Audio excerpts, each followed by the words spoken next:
Hello everyone, welcome back. Today I'll be talking about the case of Valerie Reyes, who was born on April 1994. Valerie grew up with both parents and siblings in a very close-knit family unit. Valerie was a loving girl who stayed very close to her family, even as she grew into a caring and friendly young woman. She worked in Barnes& Noble store and loved tattoos.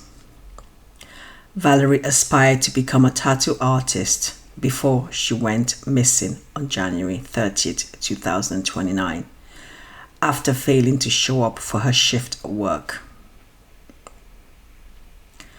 Valerie had recently broken up with her boyfriend Javier Da Silva, whom she met online.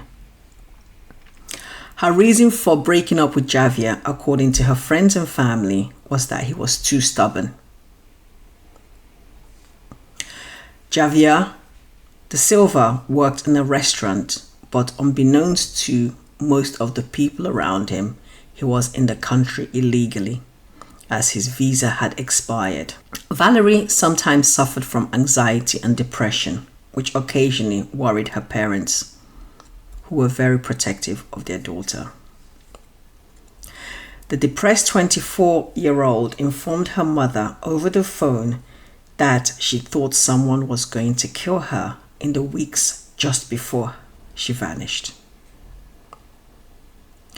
On January 28th, the day before she died, Valerie called her mother and sounded panicked and afraid.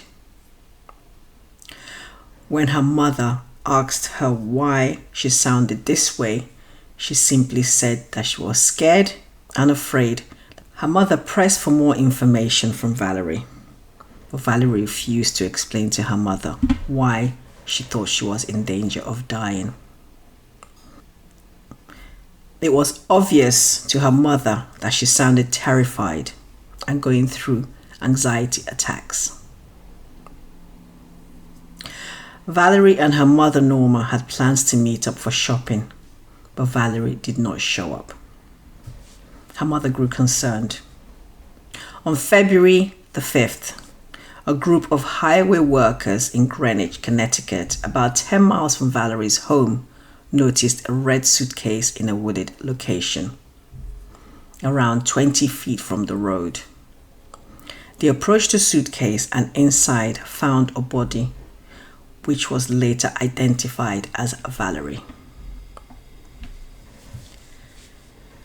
The case was particularly gruesome because of the circumstances of Valerie's death. Before she was put into the suitcase, Valerie's legs and arms were bound with duct tape and twine. Her mouth was covered in several layers of tape, and there were signs of a head wound and facial bruises. For Valerie's family, the finding was devastating. During the police investigation to catch her killer, surveillance video had shown someone taking money out of her account on several occasions.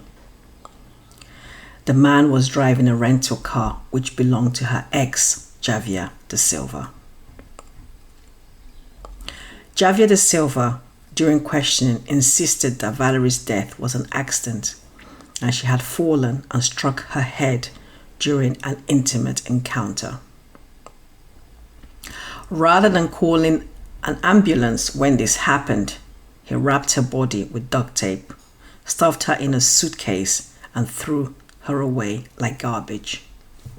Javier's DNA was found on the suitcase and under Valerie's fingernails. Additional to the evidence against him, Javier had turned off the location settings on his phone and switched it to airplane mode before entering Valerie's home. Javier was charged with kidnapping, resulting in death, and entered a plea bargain on February 2020. Till this day, nobody knows or understands why he killed Valierie, and in such a horrific way. Thank you, everyone. Thanks for joining me for this episode. Please don't forget to like and subscribe, and we hope to see you next time on M&M Crimes.